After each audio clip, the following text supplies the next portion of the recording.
시청자 여러분 안녕하세요. 오늘은 사울의 전투에 대해서 함께 살펴보려고 합니다.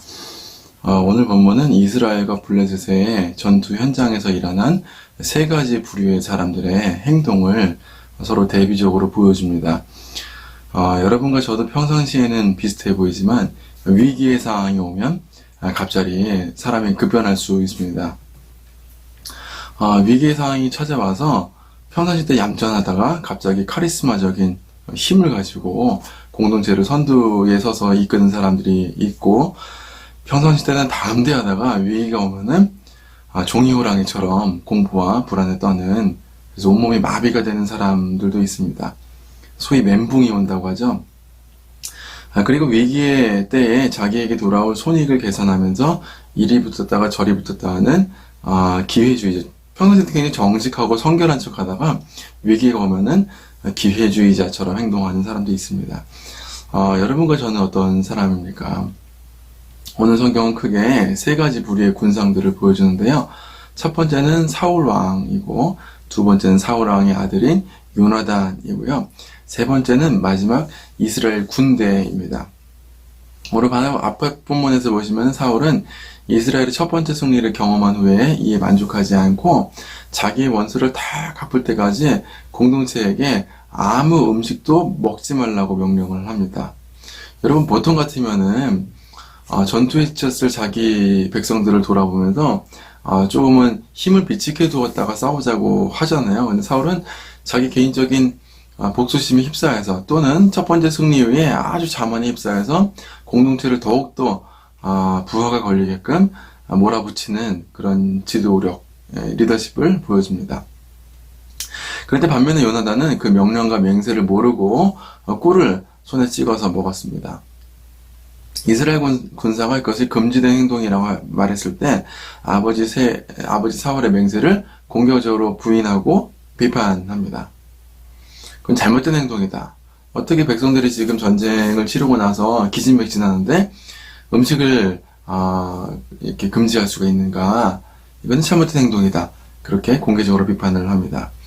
마지막으로 이스라엘 군대는 사울의 명령에 그 잘못된 결정에 잘 순종하다가 이제 이 폭발해서 사울의 서원을 어기는 것을 넘어서서 율법을 어기는 데까지 이릅니다.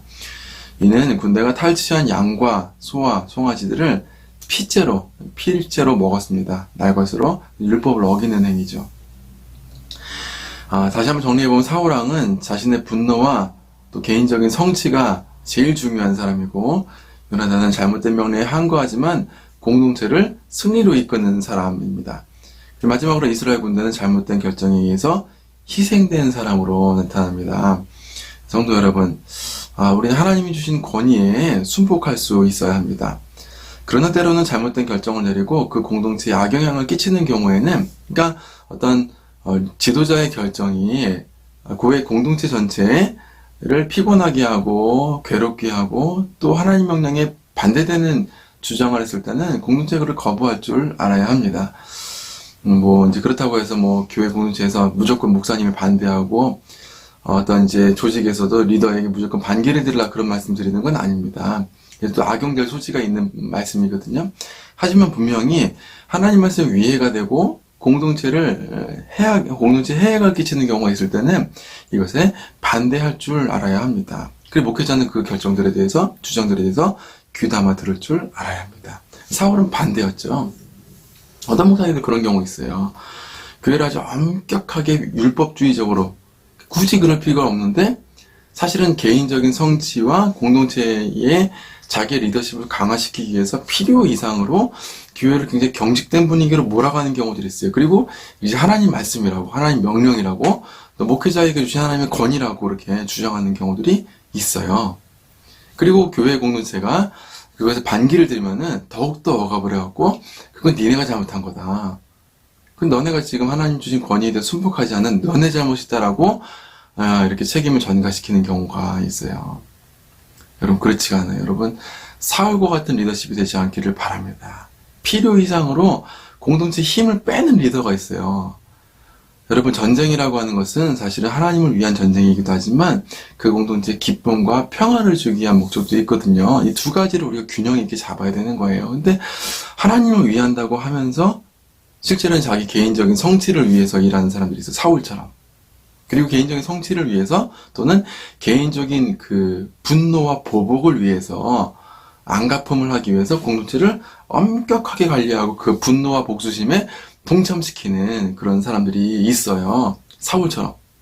못난 사람이죠. 공동체에 힘을 빼는 사람이에요. 하나님을 위한다고 하지만 자기 자신을 위하고 그 자기 자신을 위하는 목적 때문에 공동체를 피곤하게 만드는 그런 사람이에요. 사실은 공동체의 고통의 소리를 듣고 싶지가 않은 거거든요. 그냥 자기가 하고 싶은 대로 하고 싶은 거예요. 근데 공동체의 힘을 빼는 거예요. 여러분, 이런 사람 되지 않기를 바랍니다. 뭐 하나님 위한다고 하는데 실제로 그 결정대로 들으면 별로 신학적이지도 않고 별로 교회론적으로 적합하지도 않고 별로 중요하지도 않고 살고 죽는 문제가 아니에요. 한꺼번에 살짝 볼 줄 보면 개인적인 복수심이에요. 열등감, 개인적인 성취를 위해서 공동체 자기 노력을 과시하기 위해서 하는 거예요. 분별할 줄 아시겠어요, 여러분? 네, 그런 목사들 많이 봤어요, 제가요. 그래서 공동체를 더욱더 피곤하게 만들고 불편하게 만드는 거죠. 사울이 바로 그랬어요. 오늘 본문은 리더가 잘못된 서원과 결정을 했을 때 백성들이 선이 아닌 악으로 향할 수 있음을 보여주고 있어요. 사울은 왜 그런 맹세를 했는지 알 수가 없어요. 사실 오늘 전쟁에서 제일 중요한 게 뭐예요? 놀라지 마세요. 먹는 거예요. 현대전에서도 군인들이 싸울 때 제일 중요한 게 보급이거든요. 지금 러시아가 우크라이나하고 전쟁할 때 뭐 여러 가지 면에서 밀리기도 하지만 중요한 게 뭐예요? 보급이거든요. 보급. 푸틴이 막 이렇게 전쟁을 강압적으로 하는데 이 보급을 제때 안 하고 병사들의 사기를 꺾잖아요. 그러니까 부상병들이 있으면 무조건 죽이는 거예요. 돌려보지 않아요. 유해를 송환하지 않아요. 그러니까 누가 열심히 싸우겠어요? 네? 교회도 마찬가지예요. 항상 리더가 공동체에게 복을 주고 힘을 주고 싸울 수 있도록 만들어줘야죠. 근데 싸울 수 있도록 만들어주지 않으면서 나가서 싸우래요. 지는 안 싸우고. 에? 그런 리더들이 많다는 거예요. 푸틴이 그렇잖아요. 사울이 그랬어요. 그래서 신학자 마이클 로트는 교회의 전쟁이 하나님의 영광이라고 했어요. 맞아요. 하지만 동시에 하나님은 어떻게 영광을 드러내시고자 원하냐? 그 공동체의 화합과 연합과 평화와 기쁨, 서로 간의 화목한 관계, 위로 이런 것들을 통해서 하나님 영광 받으시기를 원하세요. 이 두 가지가 서로 연결되어 있어요. 칼빈이 그래서 기독교 강요에서 하나님을 안식과 우리 인간을 안식이 서로 연결되어 있다. 이 둘 중에 한 가지를 모르면 아무것도 모르는 것이다. 그렇게 얘기를 했거든요. 여러분 잘 알아들으세요. 그러니까 교회도 마찬가지예요. 하나님의 영광을 위한다고 하면서 그 공동체의 평화와 기쁨을 상쇄시키면 그거는 온전한 리더라고 볼 수가 없어요. 하나님을 안다고 할 수가 없어요. 그 마음속에 하나님이 없는 거예요. 왜 사람을 중요하게 생각하지 않고 그 공동체 고통의 소리를 들으면 하나님이 그러시잖아요. 이스라엘이 하나님께 좀 온전히 회개하지도 않고 사사기에 보면은 하나님 영광 돌리지도 않았어요. 하나님께서 명령하신 것도 순종하지 않았어요. 근데 하나님이 정말 견디기 힘든 건 뭐냐냐? 그 배반하고 반역하고 불순종한 이스라엘 사람들이 고통스러워하는 것을 참지 못하신 거예요. 그러니까 다시는 내가 이 백성을 구원하지 않겠다! 라고 맹세까지 하시는데 그걸 맹세를 어기시면서까지 이스라엘 사람들을 다시 한번 구원하시는 왜요? 그들이 고통스러워하는 목소리를 들을 수 있기 때문이에요. 이게 하나님 성품이거든요. 근데 우리는 얼마나 많은 교회와 조직과 공동체에서 리더들이 사람들이 고통스러워하는 목소리를 듣지 않아요. 왜요? 내 개인적인 성취가 더 중요하거든요. 그리고 하나님의 영광을 위한 거래요. 누가 하나님의 영광을 위한 거? 하나님 그런 거 원하신대요? 안 그렇거든요. 하나님은 우리가 정말 사랑스러우시고 우리가 정말 너무 불쌍하시거든요. 에? 하나님이 그러신데 우리는 그런 하나님하고 먼 행동을 하잖아요. 천국문을 닫는 거거든요, 이게. 교회 사역은 여러분 항상 기억하세요. 사람이 우선이에요. 사람이 먼저예요. 여러분 무엇을 위해서 교회 사역하시고 직장에서 일하세요? 사울처럼 개인적인 원한을 갚기 위해서? 아마 이런 분들은 없으시겠죠. 그러나 사울의 또 다른 동의는 원한을 넘어서 개인적인 성취였어요. 근데 이런 사람들은 많아요. 두 가지 다 있으면 심각한 거예요, 문제가. 리더가, 여러분 교회 공동체와 직장 공동체 리더가 개인적인 원한 복수심 휩싸여서 그 설교 시간 나온단 말이에요. 누구누구 욕하고, 구체적인 정황을 들어가지고 누구를 공개적으로 비판하고, 이런 개인적인 복수심에 원한에 휩싸여서 설교하고 사역하는 사람들. 시기심에 의해서 더 잘 되고자 하는 사람들. 네? 여기다가 개인적인 성공과 성취를 위해서 일하는 사람들. 이 두 가지 같이 있으면은 그 리더는 하나님을 위해서 한다고 볼 수가 없어요. 하나님의 영광을 위해서 아니에요. 여러분, 세계에서 군기가 제일 센 군대가 어딘지 아세요? 바로 우리나라예요. 그런데 여러분, 우리나라가 군기는 센데 단합이 안 돼요. 왜 그런지 아세요? 제가 군대에 있을 때 군기가 가장 세다고 하는 헌병 중에서 더 센 의전 헌병을 나왔어요. 대통령 경호부대, 예하부대다 보니까 저희가 군기가 세지 않으면 사고가 나거든요. 대통령 모시고 국회의원, 장관들 모시는 행사를 나가야 되는데 군기가 떨어지면 안 되잖아요. 저희가 국가의, 나라의 그 군인으로서의 얼굴인데, 군인 중의 얼굴인데, 근데 사병들하고 영해자들, 그러니까 장교들, 하사관들하고 사이가 안 좋았어요. 왜 그런지 아세요? 그 사람들은 개인적인 성공을 위해서 병사들을 희생시키는 사람이거든요. 저는 그렇게 배웠어요. 그래서 처음에 군대 가는데 우리 고참들이 그렇게 얘기하는 거예요. 주적이 누구냐? 가장 중요한 적이 누구냐는 거예요. 북한입니다. 야, 임마, 모르는 소리 하지 마라. 너네들 주적은 저기 하사관들하고 장교야. 이렇게 이제 놀랬어요. 야, 주적이 북한이 아니라 하사관들이랑 우리 리더십이구나. 교회도 그렇게 될 수가 있어요. 성도들을 아끼지 않고 사람이 중요한지 모르는 리더들이 있으면은 그렇게 주적이 사단과 마귀와 세상의 악한 권세가 주적이 되는 것이 아니라 교회 안에서 내전이 일어난단 말이에요. 그게 바로 사사기의 결말이었어요. 여러분, 그런 리더가 되지 않도록 주의하시기를 바랍니다. 사람을 중요하게 여기세요. 사람의 마음을 얻기 위해서 천리길을 가는 사람들이 되기 바라요. 우리 주님이 그러셨어요. 우리의 마음을 얻으시기 위해서. 높고 높은 보좌에서 작고 천한 우리들 가운데 오시고, 그리고 그 십자가에 달리셔서 우리의 마음을 얻으셨잖아요. 할렐루야. 여러분이 정말 그런 사람 되었으면 좋겠어요. 그게 하나님께서 영광 받으시는 길이에요. 다시 한번 말씀드릴게요. 하나님을 위한다고요? 그러면서 공동체의 아픈 목소리를 듣지 못한다고요? 네, 하나님 영광 이해하는 것도 아니고 그 마음속에 하나님이 없어요. 하나님 있는 게 아니에요. 세계에서 가장 군기가 엉망인 군대가 있어요. 근데 세계에서 가장 잘 싸우는 군대가 있어요. 그게 바로 누군지 아세요? 미국 군대예요. 미국 군대 보면은 뭐 이게 우리나라 제가 군대 있을 때 배웠는데 각을 잡아서 밤새도록 다리고 뭐 쓸데없는 짓이죠. 그런 거 하면 뭐예요? 사병들과 사이가 안 좋은데요. 근데 그런 거 하지 않아도 미국 군대는 세상에서 가장 잘 싸우는 군대예요. 군기가 엉망이지만 단합이 잘 되는 거예요. 그리고 군대로서, 미국 군인으로서 자부심이 있는 거예요. 나라에서 그만큼 배려를 해주거든요. 여러분 보세요. 사울을 맹세하지 않아도 되는 맹세를 괜히 해서 공동체를 피곤하게 만드는 사람이었잖아요. 이렇게 공동체의 규율은 사람을 위하고 성도가 하나님을 사랑하는데 도와주는 규율이 돼야 돼요. 그러기 위해서 은유적으로 한 가지 추론할 수 있는 원리가 있는데요. 공동체에 싸울 수 있는 힘을 주는 사람이 돼야 돼요. 여러분 어떤 사람이세요? 요나단과 같이 다 포기하고 사람들이 싸우려 하지 않을 때에 먼저 전장에 나아가서 여호와의 이름으로 용기 있는 행동을 보여주고, 그래서 영적인 승리를, 선취를 맛보게 하고, 그래서 공동체가 싸울 수 있는 힘을 주는 사람들. 그러면서도 아버지의 규율, 아버지의 맹세를, 서원을 어기면서까지 공동체의 백성들에게 먹을 수 있는 양식을 주고, 먹게 하고, 힘을 주고, 물 마시게 하고, 힘을 주는 사람이 돼야 돼요. 힘을 빼는 사람, 쓸데없이 힘을 빼는 사람들이 있어요, 교회 가서. 저는 여러분 그런 사람 되지 않았으면 좋겠어요. 제가 전에 있는 교회 보면 어떤 장모님 계시는데, 정말 하나도 중요하지 않은 건데, 정말 쓸데없는 일이에요. 제가 조직신학 전공했잖아요.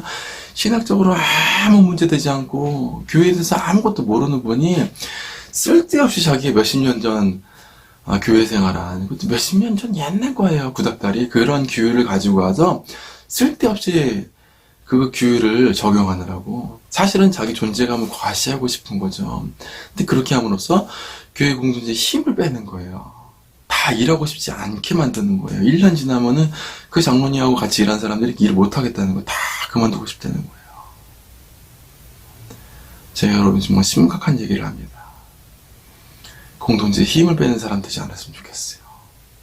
제가 예전에 어떻게 하다가 이제 부목사 때 설교를 하는데, 서울에 한 4,000명 되는 큰 교회 장로님이세요. 근데 그 서울 생활 정리하고 이제 천안에 건물을 조그만 거 하나 사셔가지고 계시는데, 그 교회는 체계가 잘 돼 있어요. 장로님들 안식년이 있어요. 그래서 7년마다 1년씩 안식년을 갔는데, 안식년 하시느라고 서울에 있는 교회 다니지 않으시고 집이 여기 있으니까 천안에서 1년 동안 저희 교회에 가까운 교회니까 새벽 예배 나오셨는데, 저하고 어떻게 하다 교제를 하게 됐어요. 제 설교가 좀 귀에 좀 마음에 드셨는지 여러 가지 격려해 주시면서 밥도 같이 먹고.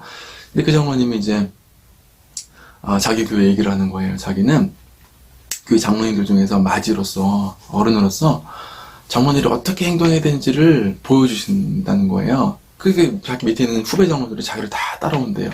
어떤 모습이냐, 장로님들이 당에서 한번 결정한 것에 대해서는 무조건 그 실무를 책임지는 총무와 안수집사 권사님들에게 힘을 실어준다는 거예요. 그래서 장로님들은 아무 간섭하지 않대. 돈에 관련된 예산만 약간씩 만지고, 밑에 있는 사람들, 실무진들이 어떤 안을 가지고 오면은 무조건 통과시킨대요. 왜요? 밤새도록 그렇게 해갖고 그 사람 만들어 온 거잖아요. 그거를 뭐 도시 하나 고친다고 빠꾸, 뭐 하나 고친다고 빠꾸, 뭐 하나 고친다고 빠꾸 해봐. 일하기 싫지. 힘 빼는 거거든요, 그게요. 누가 몰라요? 여러분, 저도 논문 학회에서 교정해 본 사람이에요. 저도 뜯어 고치면, 여러분 저 되게 무서운 사람이에요. 지도했던 부심사 교수님 수업 중에서 이렇게 프로토콜 작성이라고 해서 그 녹취록을 갖다가 타이핑을 써서 교정하는 수업이 있었는데, 여러분 그 수업에서 제일 많이 그 틀린 거 잡아낸 사람이 바로 저예요. 여러분, 저도 한번 마음 잡아서 하면은 다 틀린 거 잡아낼 수 있어요. 저는 그렇게 안 해요. 왜요? 그게 공동체에 힘을 빼는 거거든요. 힘 빼고 싶지가 않은 거예요. 제가 뭐가 중요한지 알기 때문에 잡아낼 수 있어요, 저도요. 근데 안 해요. 전도사님들 뭐 가져오면 그냥 제가 고치고 말지, 그거 갖다가 시비 걸지 않아요. 힘 빼는 거거든요. 그거 뭐 이렇게 해갖고 제가 더 잘났다고, 제가 그런 거 잘한다고 과시할 필요가 없는, 건 못난 사람이 하는 짓이에요, 그거는. 저는 그런 짓 하지 않아요. 그게 장로님도 그랬던 거예요. 무조건 통과시켜줘요. 저도 그랬어요. 전도사님들 일할 때 무조건 통과시, 하고 싶은 대로 해라 니네. 나보다 더 잘하지 않냐, 그런 거 막 격려해주고. 저 신앙 전도사님들 물어보세요. 저 진짜 그렇게 했어요. 근데 그 장로님도 그렇게 하시는 거예요. 그리고 나중에 가서 뭐 하냐, 돌아다니면서 어떤 장로가 밥을 제일 많이 사나, 어떤 장로가 커피 제일 많이 사는가, 그걸로 장로들의 능력을 평가하는 거예요. 뭐예요? 힘을 주는 사람이죠. 근데 아쉽게도 제가 있던 교회는 장로님들 그러지 않았어요. 힘 빼는 장로님들이 있었어요. 근데 아까 이제 그 큰 교회 장로님은 힘을 주는 장로님이었어요. 저도 또한 그랬어요. 여러분 무슨 말인지 아시겠죠? 한 주간 여러분 공동체 여러분 어떤 사람인지 한번 돌아보세요. 힘을 주는 사람인지, 사울처럼 힘을 빼는 사람인지. 그리고 그 힘을 빼는 그 마음 가운데는 개인적인 성취와 마음 가운데 있는 열등감이 이렇게 다른 사람들에 대해서 군림하려고 하고 힘을 빼는 모습으로, 못난 모습으로 드러나는 경우들이 있어요. 여러분 한번 주의해 보시고, 정말 사울처럼 힘을 빼는 사람이 아니라 여러분과 같이 용기를 주고 힘을 주는 그런 여러분 되시기를 주의 이름으로 축원합니다. 기도하겠습니다. 하나님 아버지의 말씀을 통해서 공동체에 힘을 주는 사람이 되어야 된다는 것을 알게 하신 참으로 감사합니다.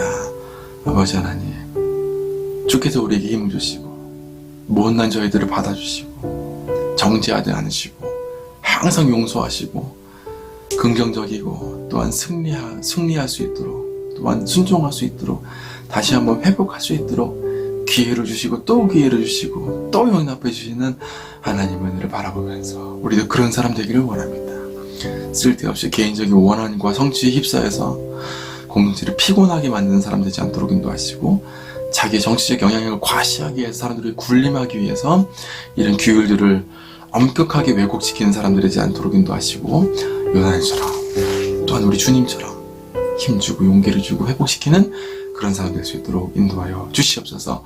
주께 감사하며 예수님의 이름으로 기도합나이다. 아멘. 여러분 힘 빼는 사람 말고 힘주는 사람 됩시다. 시청해주셔서 감사합니다.